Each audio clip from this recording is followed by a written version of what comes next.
Chi fa bird watching? No, cioè, si sono tutti alzati. Spero che non ci travolgano. Spero che non sgancino le bombe mentre spazzano sopra, più che altro. No, penso... Gabbiani. Sì, no, ma sono andati a trovare un altro posto. E niente. Stiamo nel fiume, non sono pescate nessuno, non stavano neanche andando nella loro direzione. E niente, sono scappati via. Gli hai detto che sei vegetariana, magari? Io sì, ma tu no. Forse hanno A me non piace il captato. pollame. E te non piace il pollame. Vabbè. Questa qui sulla sinistra non è la sponda dell'Adda, ma è un'isoletta. È l'isoletta che c'è in mezzo all'Adda, poco prima dello sbarramento di Bocca d'Adda, che è là avanti. Qui un po' dobbiamo avvistare, cominciare a guardare l'uscita. Ma lì cosa sei? Tipo tiri di plastica allineate? Cos'è? Tutte schierate, poi è abbastanza in ordine, no? No, perché c'è un tronco che le ha bloccate tutte. No, cos'è? No, non sono tutti i pezzi. Non sono una foglia, sembrava chiaro. Ecco, lì è la punta dell'isoletta, che è sabbiosa all'inizio e alla fine, in mezzo invece è boscosa. Se volete fare campeggio fluviale, arrivate in questa zona e volete campeggiare, l'isoletta è perfetta, perché nessuno viene a rompere le scatole. No, il rumore che c'era, stanno irrigando, per cui vedi l'acqua. Ok, là davanti deve essere sbarramento, fra un po' lo dovremo avvistare. C'è lo sbarramento e qua tiriamo fuori il kayak e faremo un piccolo trasbordo. C'è anche il sistema di rulli per le barche pesanti. Noi andremo, lo portiamo a mano, va? Ecco, l'unica cosa che può sembrare una rapida è la parte sinistra dello sbarramento prima di Bocca d'Adda, però il tizio ci ha detto che erano a 500 metri da dove l'abbiamo incontrato, che vuol dire 10 km fa. Ok, qua si fa campeggio. Ok, questo è quello che c'è dopo il trasbordo, cioè una colonia di pescatori, che veramente non so cosa si possa pescare qui. Ma è pieno dei tuoi capelli, Gaia. Ah sì? Non lo so. Mi sta accusando che ho i miei capelli da tutte le parti e li ho anche legati. Vabbè. Tra poco si entra nel Po. Yeah! Ragazza, penso che ci siamo. Quello là, quello dovrebbe essere la confluenza. Abbiamo finito l'Adda, da Lecco alla Foce. Vabbè, è sempre lì, possiamo rifarlo se ci prende Luzzo. Sì, questa confluenza, di là, da là arriva al Po. Un centro abitato là, in lontananza. Chissà se c'è un pontile col bar. Magari.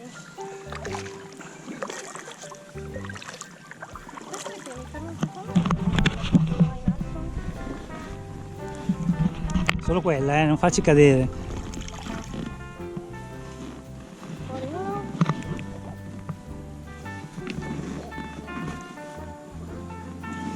Non potevi aspettare che fosse il mio turno di pagaiata per farlo? No, perché poi se si prende il sole. Dai. Giraci e facci confluire. Facci confluire! Presto! Che normalmente si deve vedere la differenza d'acqua tra l'Adda e il Po, soprattutto dall'alto, però qua non mi pare vedere differenze come colore.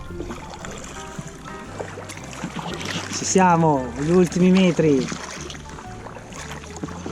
Attenzione, una seggiola selvatica, guardala, non fa rumore, se no scappa. Ecco il grande fiume. Vedete?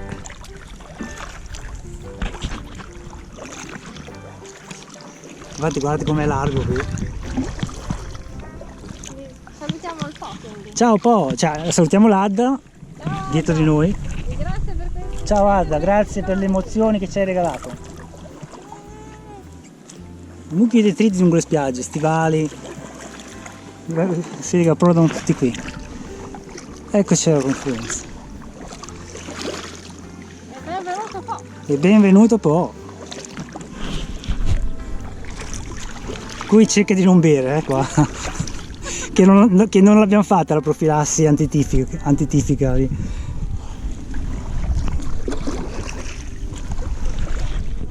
Navigazione lungo il Po. Allora, lungo il Po di solito c'è una sponda artificiale, che è questa, in questo momento alla nostra sinistra, e la sponda con i sabbioni, che è quella dove quando il fiume è in piena sfoga la sua furia. Allora, la sponda artificiale è quella dove di solito c'è più corrente, in questo, quando non è in piena. Adesso siamo praticamente quasi in periodo di magra, siamo vicini al periodo di magra. E se diciamo il tratto più facile da navigare è quello vicino alla spiaggia sabbiosa, perché se succede qualcosa punti subito la prua verso la spiaggia, sei lì. Qui invece è un pochino più complicato tirarlo fuori, però non è impossibile. Allora, finché sei in mezzo all'acqua gli insetti non sono un grosso problema, ma quando ti avvicini alle sponde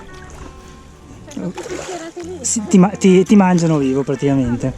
Altro fattore a cui prestare attenzione sono le zone di acqua morta, perché siccome ci sono gli scarichi nel Po, le zone dove l'acqua non si muove possono riempirsi di ammoniaca, sapete benissimo da dove arriva, e per cui le esalazioni sono tossiche. Allora è meglio non sostare e non passare nelle zone di acqua morta, meglio stare dove c'è un po' di corrente, che almeno l'acqua si muove, l'ammoniaca non si accumula e si diluisce.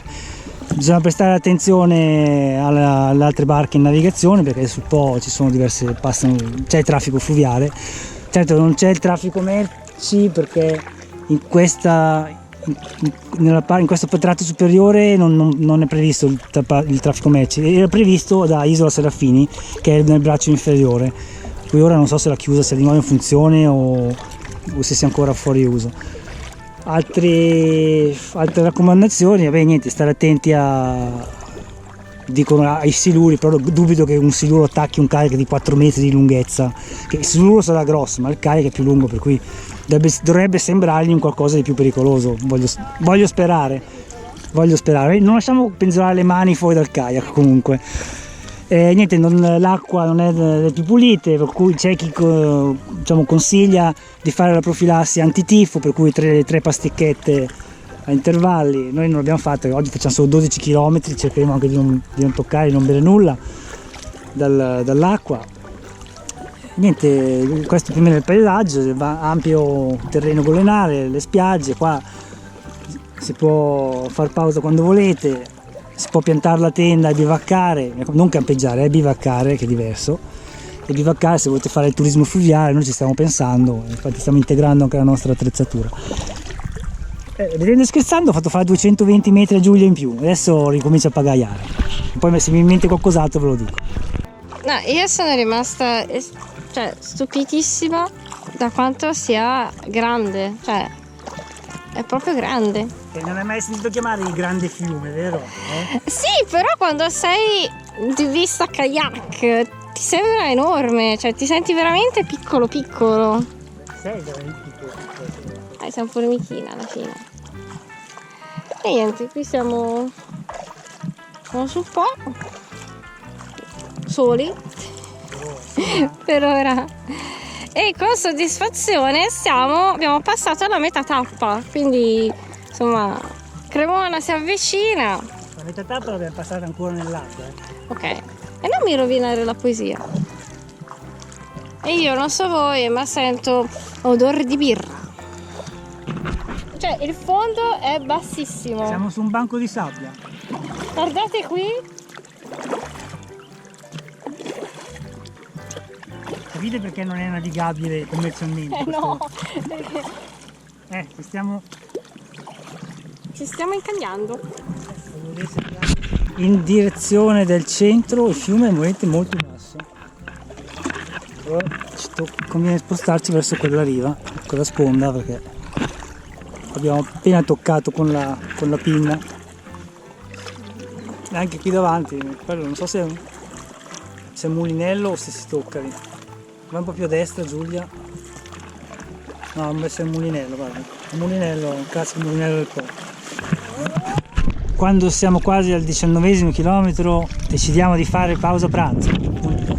Appunta la prua verso quella spiaggetta, anzi quello spiaggione.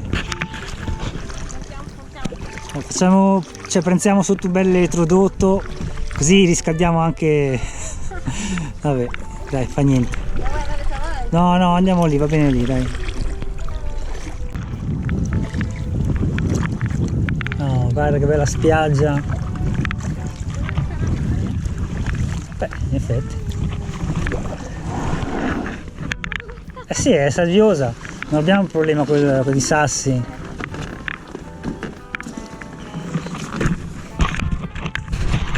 Eccoci qua. Buon appetito! Dai, giù in cammino, In oggi kayak. in kayak. Mamma mia che caldo che fa. Mi sa che quasi quasi tolgo anche il giubbottino di salvataggio. Volevi mangiare col giubbottino. E c'è ancora il giubbottino. Adesso lo tolgo. A pagaiare dopo il pranzo. Io ho provato a far fuori il pellegrinetto, ma non ci sono riuscita. Pagaiata in faccia mi ha dato. Non era voluta, giuro, No. non era voluta. Una volta che sei seduta nel kayak è tutto a posto, no? Fa mulinare la pagaia come se fosse una barca spaziale. Va bene, per la serie maldestri e malsinistri in kayak. Senti bene che siamo storti, al destro ma a sinistra. No, sul a sinistra, assieme al pescatore, abbiamo La sponda lombarda. la sponda lombarda e invece qui, dove abbiamo fatto A il destra. pranzo, a destra, abbiamo quella emiliana. Quindi siamo tra due regioni. Ah ah. Come acqua internazionale. Sì, sì. Qui c'è una lunga spiaggia che più dietro c'erano persone con la barca, con ombrellone, si erano installate a prendere il sole, anche se oggi il sole in questo momento è nascosto dalle nuvole. Fa un caldo abbastanza micidiale. Più che altro è l'umidità, affa. Meno male, ci fosse anche il sole a picco. Mamma mia! Comunque siamo a circa 6 km dall'arrivo.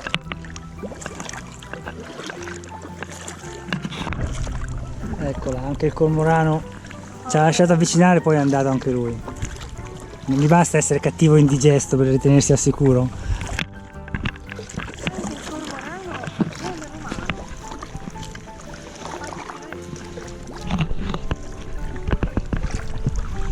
Qui che comunque la corrente è al minimo, sarà non più di 1 chilometro orario. Oh, segni di vita lungo il Po. Qui un po' di barche ormeggiate. Là non so se sono sì, qualche casa, qualche baracca, non so se punti di appoggio estivi.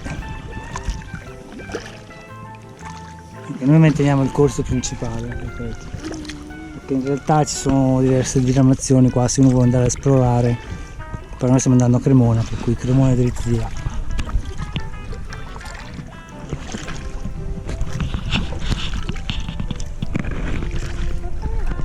Quanto le manca? Adesso controllo subito. 110 metri di pagaiata. Questi sono gli ultimi chilometri prima di arrivare a Cremona. Come le sembra questo Po? Ci dica. È frequentato, Noi eravamo abituati, c'eravamo abituati all'Adda che non c'era nessuno, invece qui ogni 2x3. Anche i ragazzini con barchino che invece che andare in giro a fare le impennate col motorino il sabato pomeriggio vanno sul Po avanti e indietro col barchino. Vabbè, si divertono così.